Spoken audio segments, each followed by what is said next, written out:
Welcome back to This Day in Irish History. I'm your host, Raymond Welsh. Today, we're travelling back to January 26th, 1316, a pivotal moment during the turbulent Bruce invasion of Ireland. On this day, Edward Bruce, brother of Scotland's famous King Robert the Bruce, achieved a significant victory at the Battle of Ardscull in County Kildare. This victory wasn't just a battle between armies, it was part of an ambitious and audacious campaign to change the fate of two nations.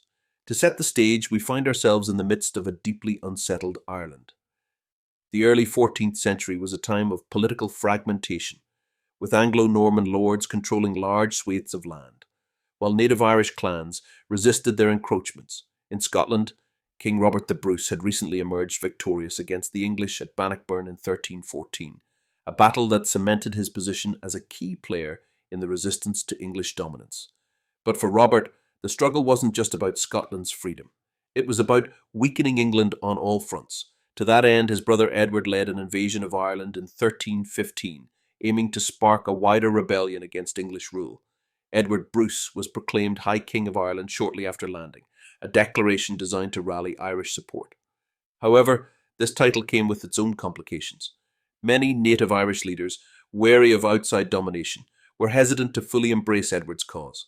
Nevertheless, his campaign gained traction, especially in Ulster, where local alliances bolstered his ranks. This brings us to the Battle of Ardscull, fought near Athy in County Kildare.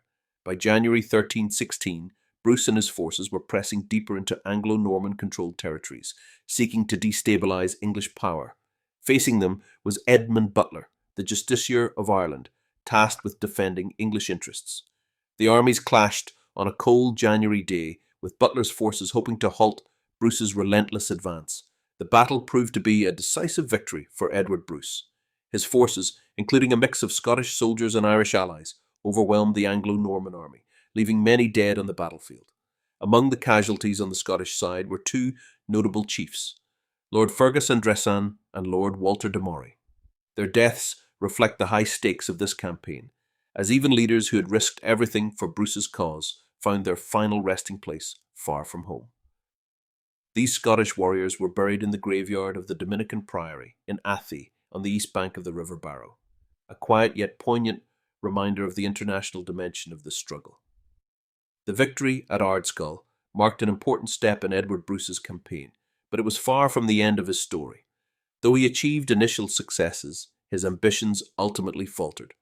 His harsh treatment of allies and the devastation wrought by his army alienated many potential supporters. Coupled with a severe famine that gripped Ireland during these years, Bruce's campaign struggled to maintain momentum. By 1318, his aspirations to unite Ireland under his rule came to a dramatic end when he was defeated and killed at the Battle of Faughart in County Louth. Despite its ultimate failure, the Bruce invasion left a lasting impact on Ireland. It highlighted the fractures within Irish society and the complex web of loyalties and rivalries that shaped the island's history.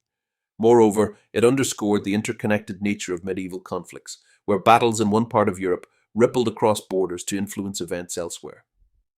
As we reflect on the events of January 26th, 1316, we're reminded of the enduring legacy of these turbulent times.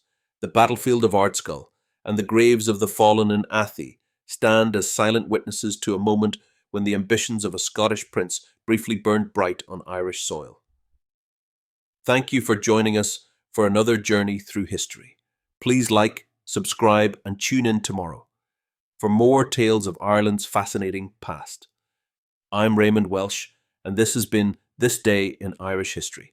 Slán go Foil.